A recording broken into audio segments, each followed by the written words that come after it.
Yeah, my name is Darryl Harper. I'm the chair of the music department here at VCU. And we're really happy to be here with you today for the Cultural Passport course. This is a real honor for us to be able to share what we do with you. I'll tell you a little bit about the music department. We have 300 students or so. We have 3 degree programs. We have a Bachelor of Music degree, a Bachelor of Arts degree, and a Master of Music degree. And we have about 75 faculty and staff. I don't know what you mean by we have about. We have 1,500 alumni all over the world. And we give about 200 performances every year, so I hope that I hope to see you at some, and if you have already been to some, I hope you enjoyed them, and if you're about to come, make sure you say hello. Let me introduce our first panelist, and what I thought we'd do is kind of go bit by bit and then check in and see if you have any questions as we go. I'm going to read a bio for you, for Tian Dang. Tian was born and raised in Richmond, Virginia. She's a sophomore music education major with a concentration in choral music. While in school, she is actively involved in the university's top choir, Commonwealth Singers, and as well as the opera program. Additionally, she works diligently as this year's chapter president for the American Choral Directors Association, and that's a service organization dedicated to promoting excellence in choral music. When she isn't in the classroom, Tian is the soprano section leader at the Episcopal Church of the Redeemer. Currently, she's in the process of completing her Kodai certification, and that's a particular way of approaching music education. From Midwestern State University in Texas. She's also a brownie and crepe aficionado. Tiana. Hi, I'm just your average VCU music student. I practice the days that I eat, breathe, and sleep, so every day. And I have a video that shows you, everything that I do on a daily basis.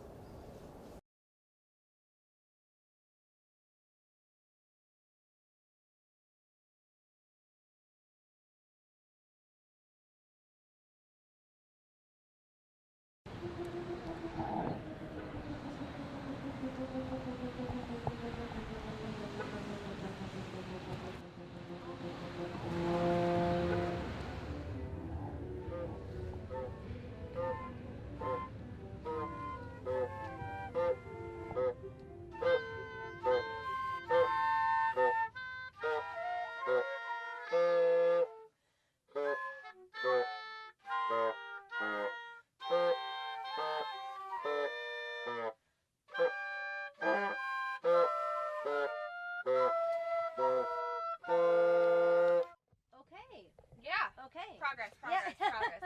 It sounded like something. Measure mine. Do you want to have a metronome on? Do you think that'll help us a lot Yes. better? Yeah. 10:40. We have 10 more minutes. Okay. Oh my gosh. My stomach is gonna eat itself.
Miseratus,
fixing a lot of the problems so that you don't need to do that anymore. Does that make sense? Yes. Okay? All right. So let's just vocalize. Okay. Just give me ma, de, mi, mo, mo.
Thank you.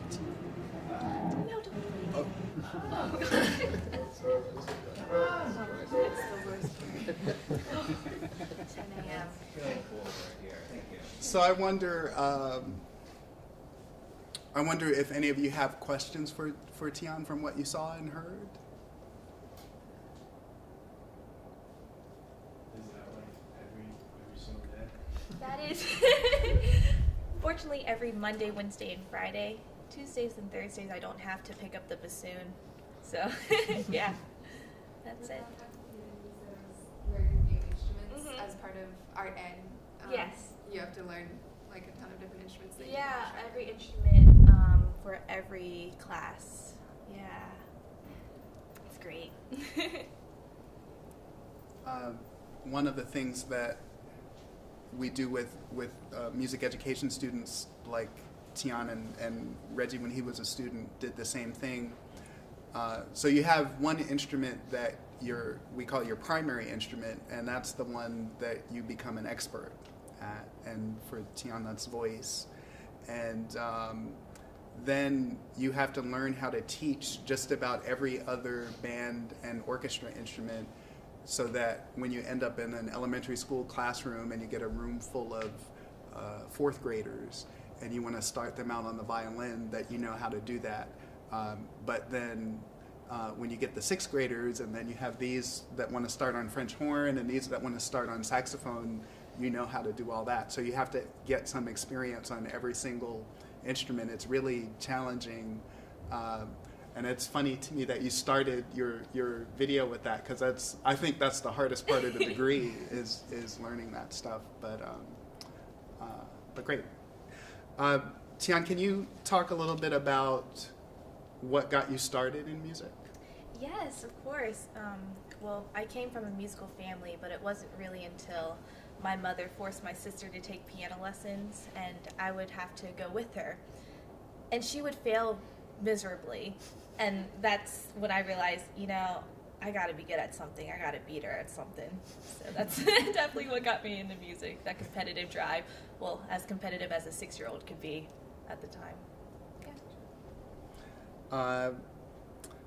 Let me introduce our next speaker, and then we'll come back for questions with everyone. But Stephen Smith is currently in his 6th season as music director of the Richmond Symphony. He also serves as music director of the Grammy Award-winning Cleveland Chamber Symphony, an ensemble devoted to contemporary music.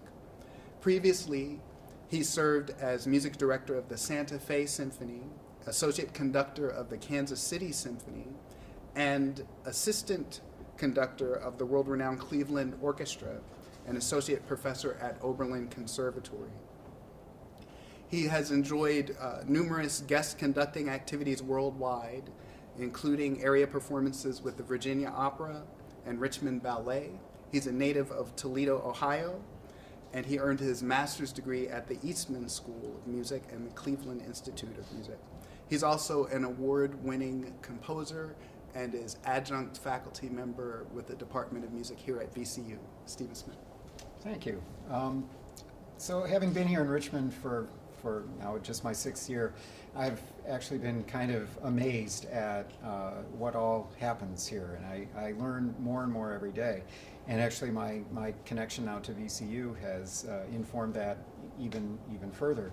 I have a lot of colleagues who play in the symphony who are on the faculty here on a more regular basis than I. But through them, I've learned about just the extent of not just the music school, but the entire VCU Arts community. And it's really extraordinary. And more importantly, I'm struck by the effect that that community has on the rest of the city, both in terms of its current energy, but also in terms of some of those many alumni that Darryl was talking about who stick around in town and become the supporters and creators of the future. And because of that, I find Richmond just an incredibly vibrant and exciting place to be, particularly at this moment of in time. I think my work with the symphony is a lot about trying to connect with people in new ways and connect them to this great tradition of music that's constantly being recreated, and new work is always part of that. And so I guess my work as a composer helps to bridge that gap between the old music that we still play and love and will continue to love and venerate forever, but the realization that all art forms have to have a continuing life in order to progress into the future. So I thought I would share something with you today, just a little bit of a piece of my own. It's the last 2 minutes of a kind of loud and fast concert opener for orchestra called La Chasse, The Chase.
So that's a great piece of a piece.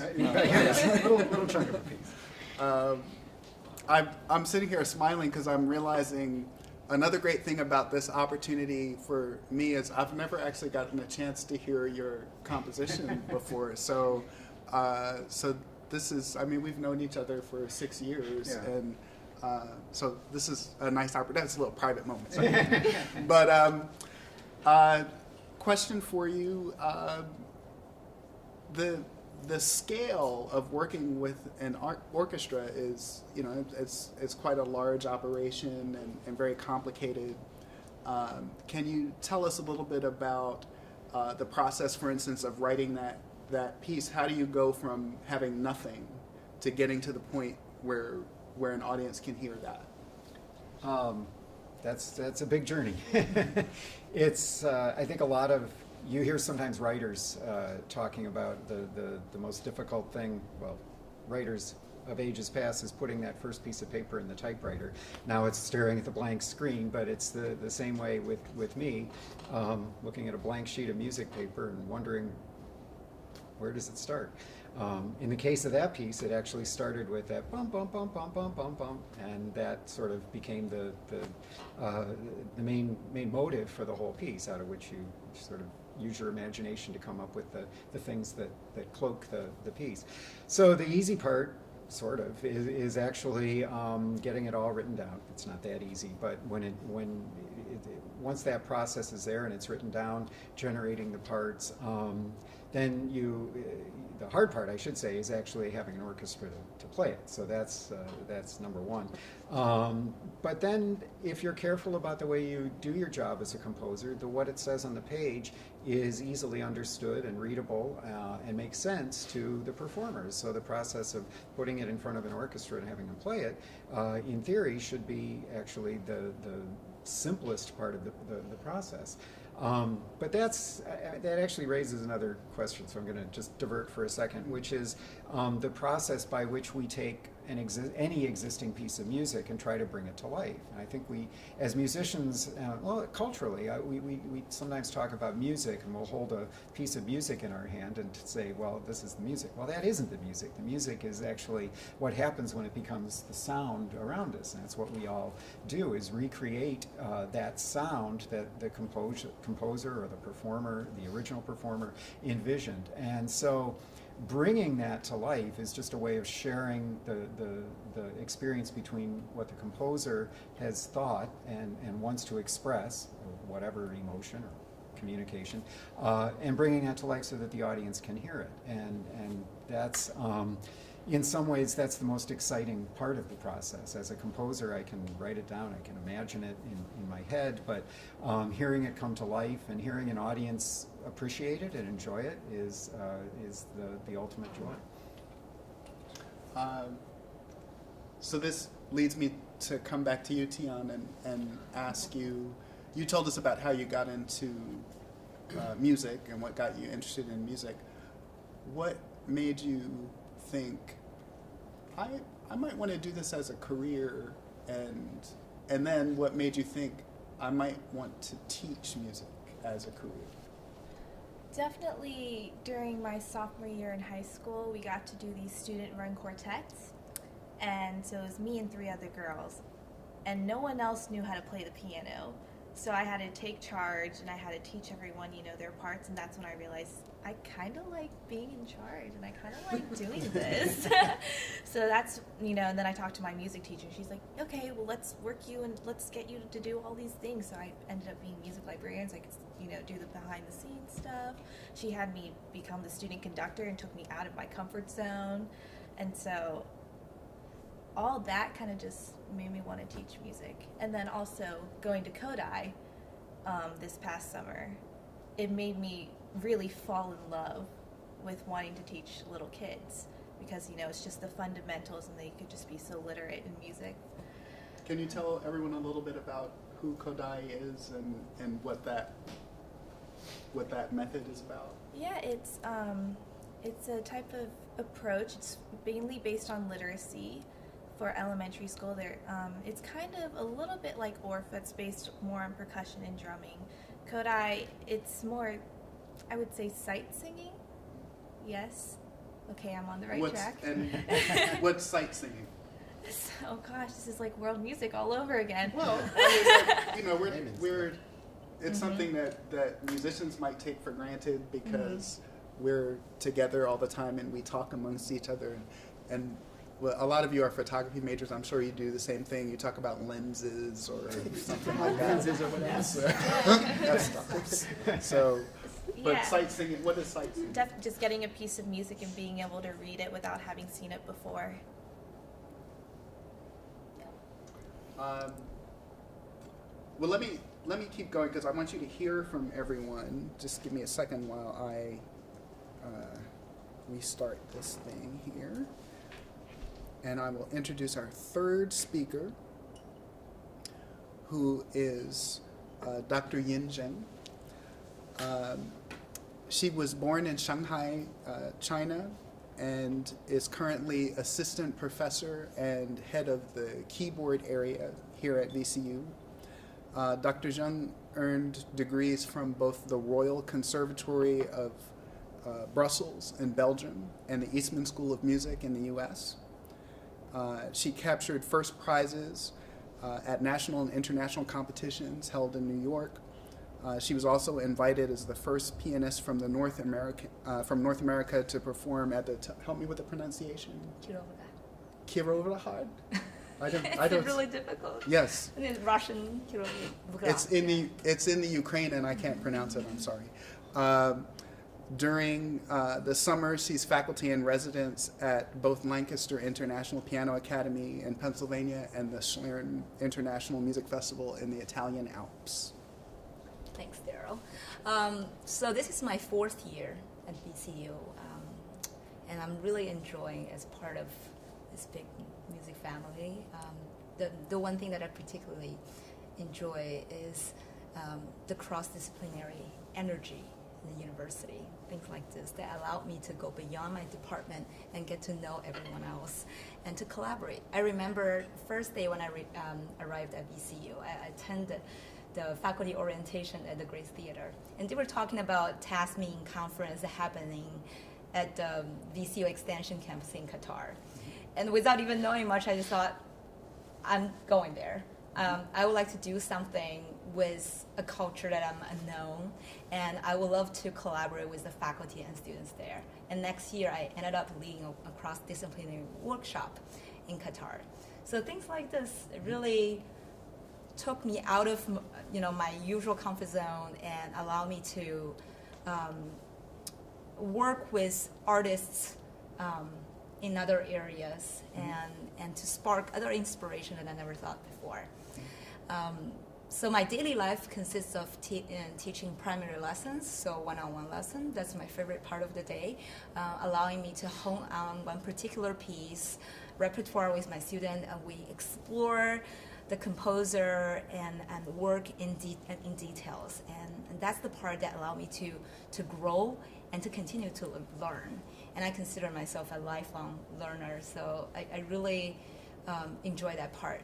And I also teach piano master class, which is a performance class in which the students will share the performance among classmates, and then everyone gives comments to each other, and I will lead a conversation, and we have discussions on topics regarding performance practice, stage fright, just any issues that performers would encounter in their life. And I also teach piano literature, which is a class that gives surveys on literature's monumental pieces across history of piano. Beyond my life at VCU, I perform, I give concerts in Asia, in Europe. I usually travel in the summer to do research projects and perform and teach at festivals in the US and in Europe. I would like to share with you a recent project that finally is taking shape. So please play just the beginning minutes. Yes, thank you.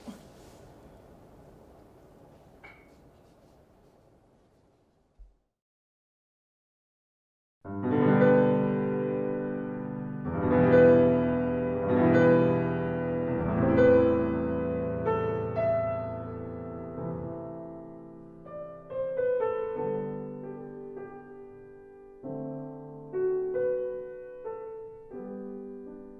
you.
Yeah, so this is me and my long-term collaborative partner, Bing Huang, who is an award-winning violinist, and she's also current violin professor at Eastman School of Music. About 3 years ago, we both embarked on a journey of learning, researching, and eventually recording the complete sonatas for piano and violin by Wolfgang Amadeus Mozart. So Mozart is one of my favorite composers.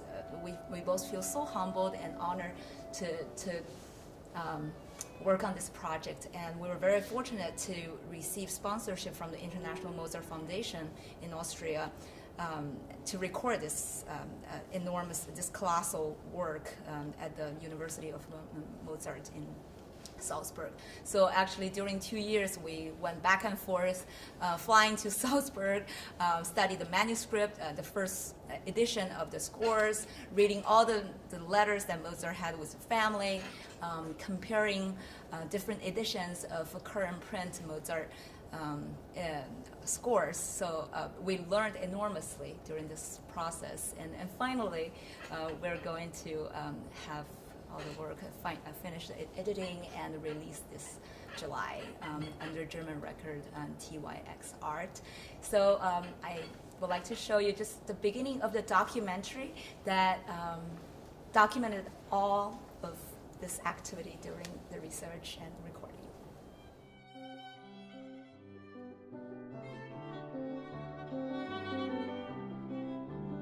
It all began with our love for Mozart, as if we were looking for an excuse to go on a personal journey with him, to walk the streets he once walked many times, to see up close his writings and letters, and to breathe in the city that gave birth to this amazingly creative mind.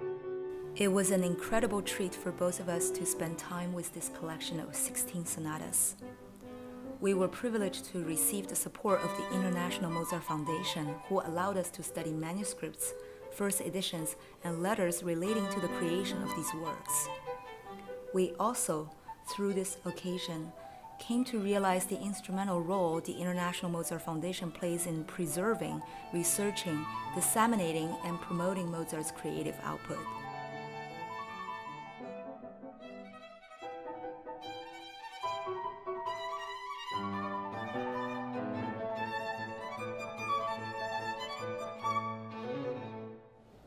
This just gives you an idea of what we did and the steps that took the work that we invested in leading to the fruition of this project.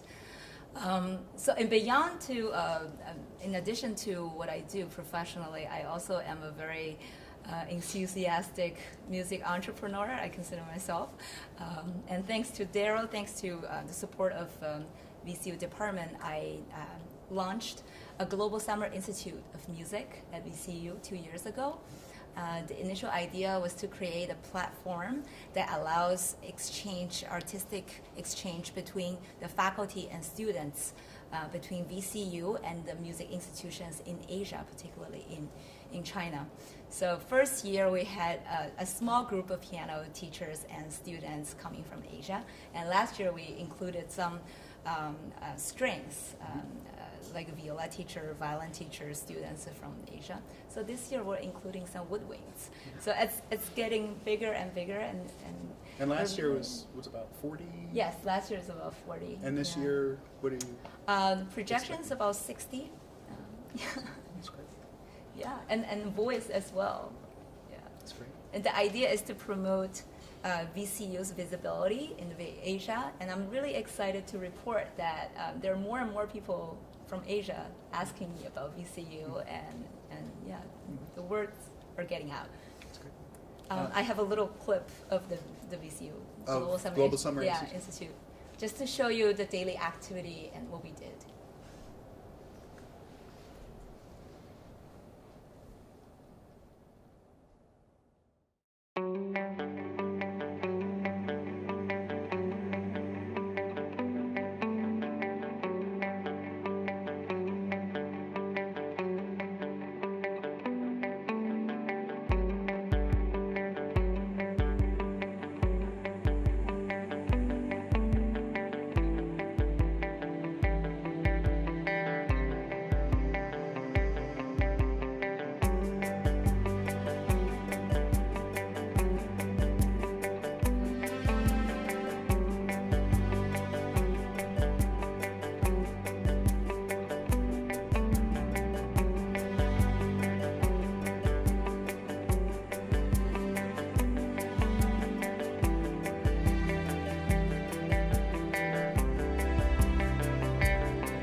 that's a wonderful week of time that everyone shared. And the faculty, guest artists, and students played in 7 concerts across Richmond. Actually, one of the concerts was at the Gower Playhouse, and then one at the Virginia Museum of Fine Arts. So, yeah. Ian, can you tell everyone, because you have a big concert coming up very soon, can you tell everyone about your upcoming date? Yes. That's a difficult concert. I hope I will survive. I'm playing the sonata for 2 pianos and percussion by 20th century Hungarian composer Bela Bartók on Saturday, this coming Saturday, 7 p.m. at the Singleton Center for Arts. It's free admission to the public if you are interested in Bela Bartók. I wonder if you know this composer.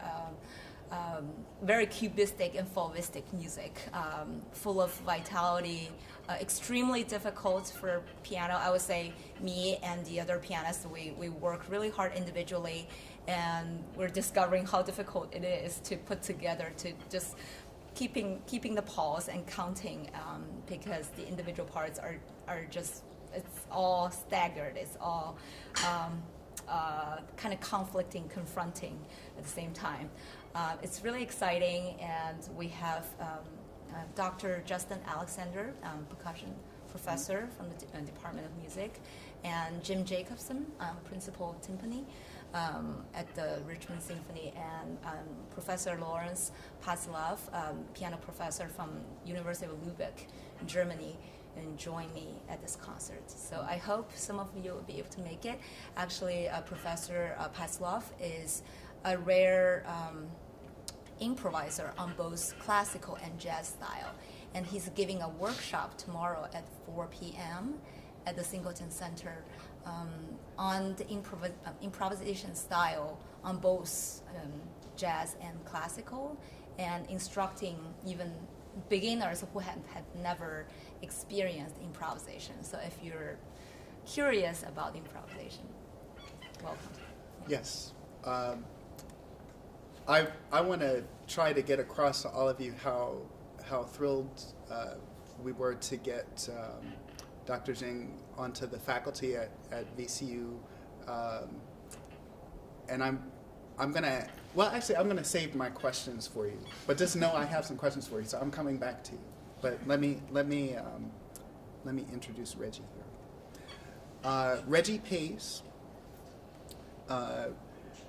attended Virginia Commonwealth University as a music education major. He studied trombone and percussion. He's co-founder of Richmond's own No BS Brass, who just released their 6th record, Brass Knuckles, to critical praise from NPR, Jimmy Fallon, and Downbeat Magazine. He's also a recipient of Style Weekly's Top 40 Under 40, and he's a member of the Richmond Folk Festival Committee. Reggie has toured with Bon Iver, during which time the group won a Grammy Award for Best New Artist. He's also the co-founder of the independent Jellostone Records label. He has played such venues as Lincoln Center in New York City, Kennedy Center in Washington, D.C., the Sydney Opera House. He's toured Dublin, Ireland, London, New Orleans Jazz Festival, France, New Zealand, Sweden, Luxembourg, Portugal, Italy, Denmark, Germany, Australia, the Netherlands, Spain, Belgium, and Canada, and all over the U.S. Welcome, Reggie. Hey, I'm Reggie, and I went to school here, and I'm just a musician, professional musician. I play in the brass band. You've heard our songs before if you go here, because the VCU's pet band plays a lot of our music. And I wrote almost all the stuff that they play, like back when I was in school. So, write stuff when you're in school too. But play music. I always wanted to travel. I always wanted to play music professionally. So me and my friends took it upon ourselves to make bands, and then all of us were in all of the bands. So we had like 10 bands that all put out 4 or 5 records each. and then made friends with all the venues in town and to play music in there, because there's like a relationship you make if you're a band that like plays at venues. There's a relationship you have to make with club owners and things like that. And then eventually we wanted to spread out even farther, so I learned how to tour. I was like, how do you go on tour? So I learned how to like rent in vans and like, you know, making the schedule and calling people, and it all kind of expands from there. My time at VCU as an education major, I feel like the most I learned was with the stuff that we saw at the very beginning, which is class instruments. That was class woodwinds, I guess they were working on, in which you have to learn all of them, because there's a test on the instrument. You can't just pretend that I got it, man. You know, there's like a test. So class brass and class woodwinds and minor in percussion. So with those skills, lots of times I just wanted to be hireable, because my goal was to travel and play music. So I play trumpet at gigs all the time, and tuba and trombone, percussion, singing in the choir, growing up in church singing in the choir. So singing is something I keep track of all the time. So I have a lot of skills available, you know, when someone like Bon Iver wants to call, or Sufjan Stevens go play an indie rock band, or then the brass band is a really loud, crazy thing, and I'll do that. Or I've played with you know, the Blind Boys of Alabama, which is like traditional gospel, and you have to learn that style, or, you know, things all over the place. So I brought some stuff too. I brought a clip of when No BS we got to play. Oh, that's Jellostone, so that's the label. You can look that up online, Jellostone Records. We've put out about 7 records so far. We're about 1 year old. We have straight ahead jazz. We have an R&B record, Sam Reach. He kind of sounds like somewhere between Erykah Badu and like Mariah Carey craziness. And Kings, which is R&B, Pace Cadets, hip hop, Trio of Justice, which is free jazz, Butcher Brown, which is like a Headhunter style fusion jazz kind of band. But the clip I want to show you is we played at the Forbes building. Forbes was starting to do some video series. The next one. Is it the next one? The next one, yeah. Was doing like a video series and playing music with your friends, playing trombone, especially. That guy right there, Brian Hooten, is also used to be a professor here at VCU. It's so weird that like a group of friends, we all stayed together. No BS has been together for almost 10 years. And we stayed together and made a thing that we didn't know was possible, that you could do anything cool just playing trombone or whatever. So we got to do this crazy thing and at the Forbes building, and then Steve Forbes showed up. It was weird. So this is a little clip of that, of how, you know, trying your best, you'll end up in some weird places, you know, you keep stick with it.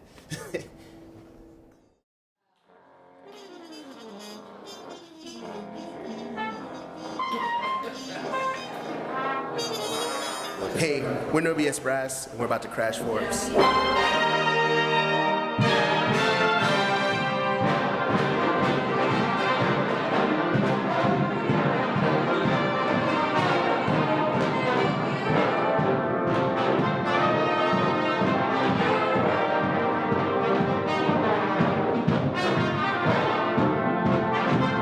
I turned around because I didn't know he was going to be there.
So anyway, you know, like music can take you all over the place. You know, you never know what's going to happen. That's on a rooftop in the middle of Manhattan.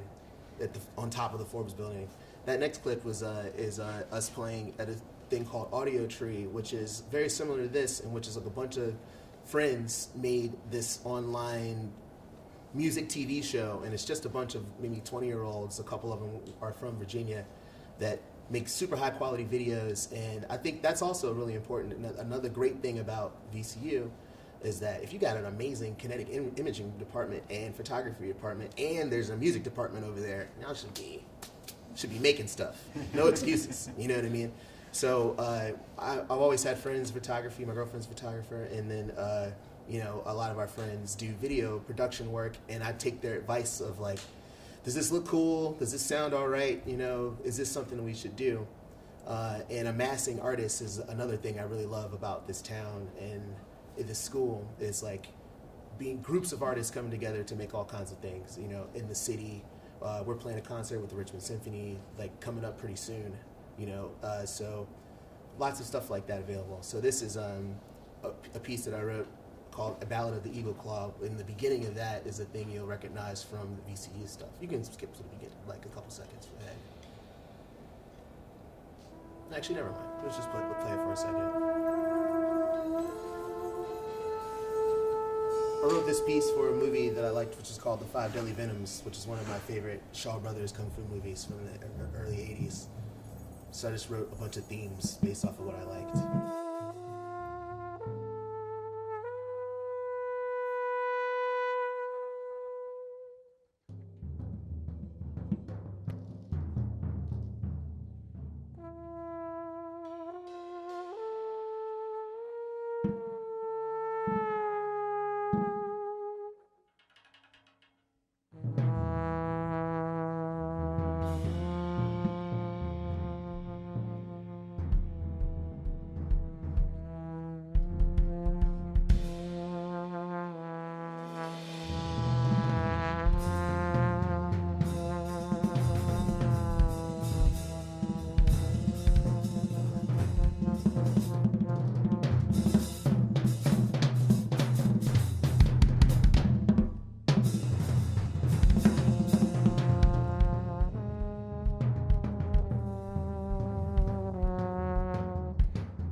So that's the beginning of that piece. That's written. That theme is for the villain of the story that I made up in my head.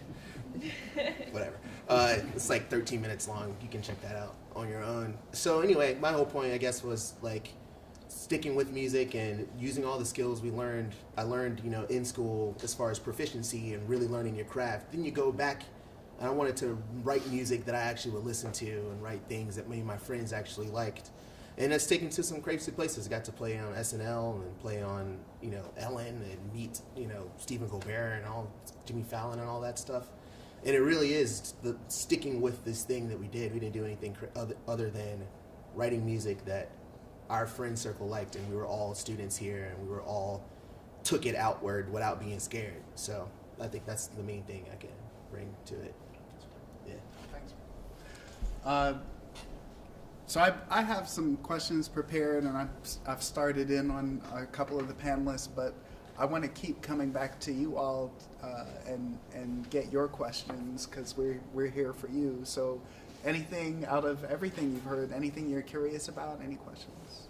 I have a question for Student Smith, just because I've done some songwriting casually, like with a band and everything, and it's usually kind of a matter of like bouncing ideas off of each other, and a guitarist and a singer and a drummer playing off of each other. And I wonder about how different the experience must be writing for an orchestra, because you can't exactly like have them play it and see if it sounds okay. You can't really test it out. Like, do you become very proficient in being able to hear what something will sound like when you can you kind of picture the way it'll sound in your head, or do you ever have the experience of like you get it all on paper, they start playing it, and then you're like, gotta change that? Does that happen? Yeah, actually, it's a little bit of both. I mean, certainly with time, like anything else, any other kind of practicing, that you get better at something, and the more you use your inner ear and hear something and realize that what you're hearing is pretty accurate, then you learn from that experience and it grows. But it certainly does happen sometimes where it'll come to a performance or a rehearsal, and suddenly, well, that's not quite what I had in mind. Let's change that a little bit. But you're right; it's a lot harder if you're writing for an orchestra than bouncing ideas together with a band. But I mean, I think it all informs. When I was in high school, I had a band too, and so I sort of had that part of that experience, and I think that at a certain point I realized I was always hearing music in my head, and I still do. I mean, it's going now. It's always going, really. And I realized at a certain point that wasn't crazy. It was something really cool. And I also began to realize there was music I was hearing that I really hadn't heard before. And so I started to figure out how to try to capture that and write it down. But it's interesting that we're all here representing somewhat different threads of the conversation, and yet we're all here talking about exactly the same thing, which is communicating and having ideas. And I think sometimes we tend to lump everything into neat little categories. That there's classical music, and then there's jazz, and then there's world music. But anymore, there's so many people from everywhere who are hearing all kinds of different music and reacting to it in different ways, that it's a different time where we're understanding that all music is something wonderful that we have to share with each other. And sorry, I'm diverging from your question, but I'm struck by that, because we all have both similarities, and like the things that brought No BS and the symphony together, which was it was a blast actually, and we're looking forward to repeating it here pretty soon. So. But yeah, it is there. Just to get back to your question, there is that personal connection that never changes, whether you're bouncing it off an orchestra or off your bandmates or sharing it with those around you. And that's the essential thing about any creative art, I guess, when you think about it, is that personal connection that you make with somebody else. Well, I want to say thank you to Darryl for bringing such a diverse group of people to this project that we're working on, and to give us this, this sampling of the music that's happening in Richmond. I have a question about the kind of education piece. So I have a 10-year-old daughter who plays the saxophone, and I can't imagine learning 12 different instruments. Right? I mean, I can't imagine it. So can you talk a little bit about the work that goes into, at this stage in your careers, learning 10 different instruments or 8 different instruments? Do you both want to talk about it? You Since want you're to both? Yeah, sure. You just go slowly. That's it. Get as much help as you can from other majors. That's what's helped me a lot. And with all art, the real journey is getting over the hump of being okay with being terrible for a while. Yeah. And like no matter what your thing is, it's just like that. My first book is terrible. My first painting is terrible. My first whatever is terrible, and it's just like whatever. You know, once you can get over the hump of like this is going to be horrible for X amount of time, and I just need to work through it. Mm-hmm. You can solve any problem that way. Any instrument you want, you can play 10 instruments if you spent, you know, an hour on it a day for a month. Yeah. You would be able to play something on all of them. You know what I mean? Like it might not be great, it might be hot cross buns. You know what I mean? But it'd be better than nothing. Well, I hear a lot of hot cross buns. Yeah, just so you know. Did you have something to add? No. Other questions? I have a couple. I wonder, Reggie, can you tell us about one of the most difficult challenges that you've faced in your career? Just something that you really didn't expect that challenged you? Sure. A challenge. I think interpersonal things. You know, if you're in bands or an orchestra or whatever kind of crew you're making, if you're gonna make a TV show or whatever, it's like a group of people working together, and you're always trying to figure out what the perfect blend of people is, and you don't want 5 of yourself, you know, because everyone's got talents, and like figuring out not to try to do everything. Try to see if you have a person you can depend on to take care of this and a person you can depend on to take care of that, and hopefully come together. And then everyone's got shortcomings. So, you know, running a project, I think the most difficult challenge is like, you know, failure. Again, you know, like, all right, maybe this didn't work out. Does that mean we quit? Or does that mean we get another idea? Or does this person need to be gone? Or is this person someone I don't want to hang out with anymore? And does that matter? Or are they so good that I'll keep them in my band even though I hate them? You know, situations like that. Or like, you know, and those are the kinds of things I think are the biggest challenges, you know, just like try to find a group of people you can deal with on a regular basis, regardless of talent level, and then go from there. There's always good people. There are a million good people at everything. It's just all about, is it someone that you can actually hang out with for a long time? You know what I mean? I think that's the biggest challenge. Of course, you know, making money is always a situation when you're like freelance musician, but I think that's everyone's problem. Making money is everybody's problem.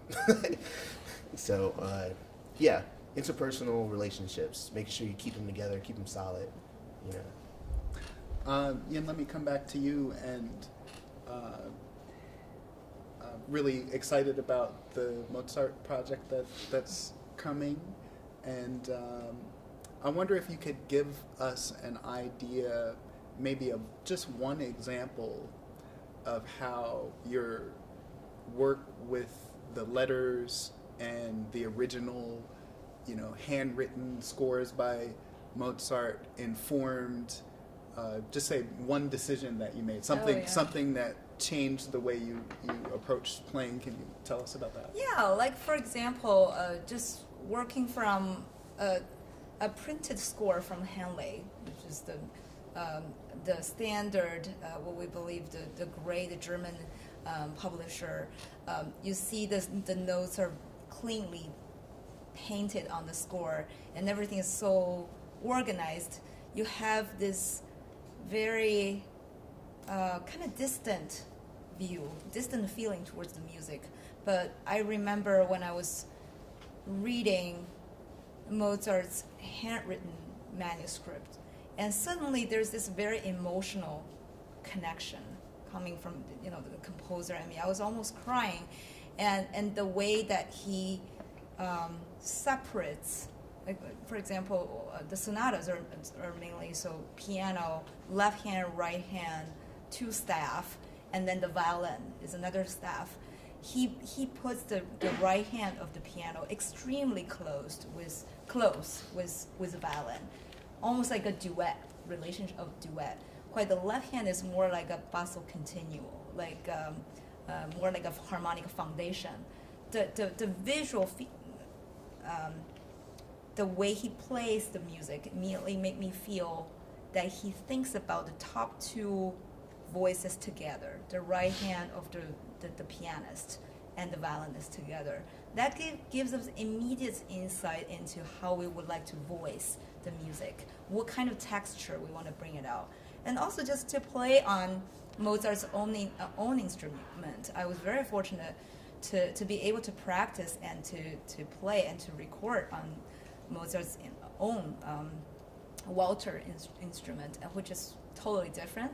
The regular piano, you look the white key and black key, and his is the opposite, where it is usually you see white is actually black, and the black keys are white keys. So first of all, visually is different, and he used knee levers. So he raises the knee to sustain the sound instead of using the pedal. When we were playing these pieces on his instrument, and Bin was playing the period violin that was once owned by him, we realized how the sound is much drier and it's much more direct. So that made us change the decision on what tempo we're going to use.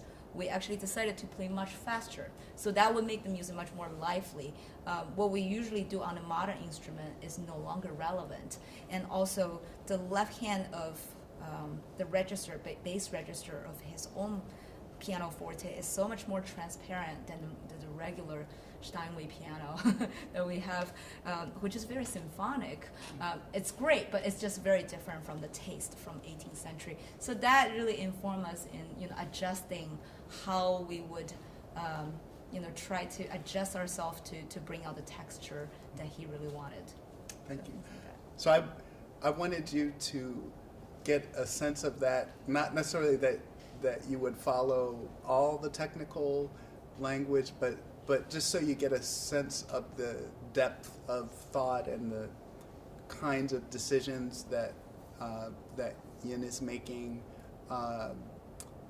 when she does it. A lot of times when I bring students into rehearsals, they're surprised to find out that we might practice a passage for a half an hour that only lasts for 4 seconds. And we're really trying to perfect what ends up being a tiny moment, but it might be a critical moment when you come to the performance. You have a question? I have a question for Yin. So, by the way you speak and the videos that we saw, I can tell that you're really passionate about music in general with piano. Very I can see it in your eyes. It's so passionate. I was wondering why the piano, or why are you so passionate about music in general? What brought you into it, and how do you sustain it?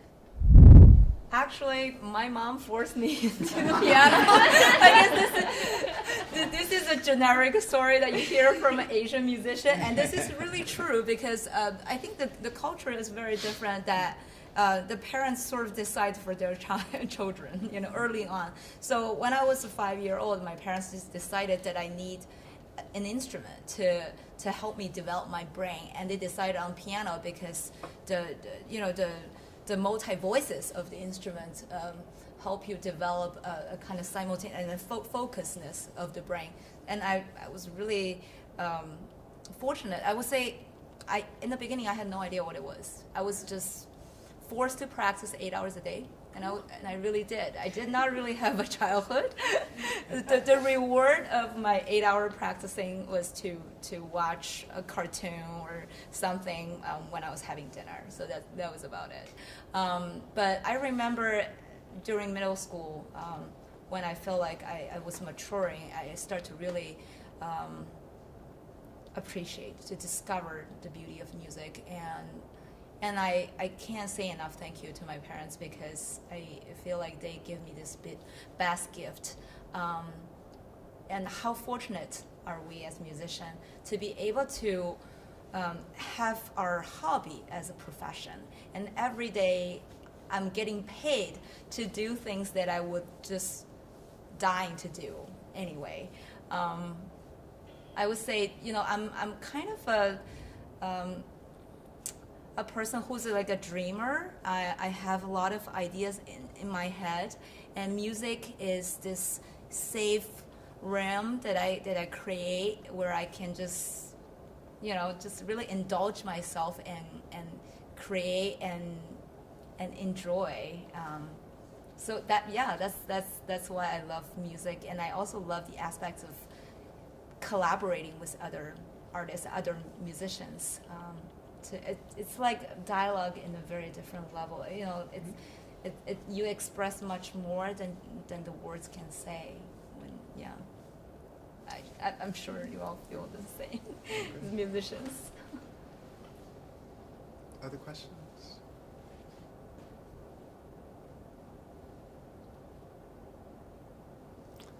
Any of the panelists, do you have any comments or questions for each other? Oh.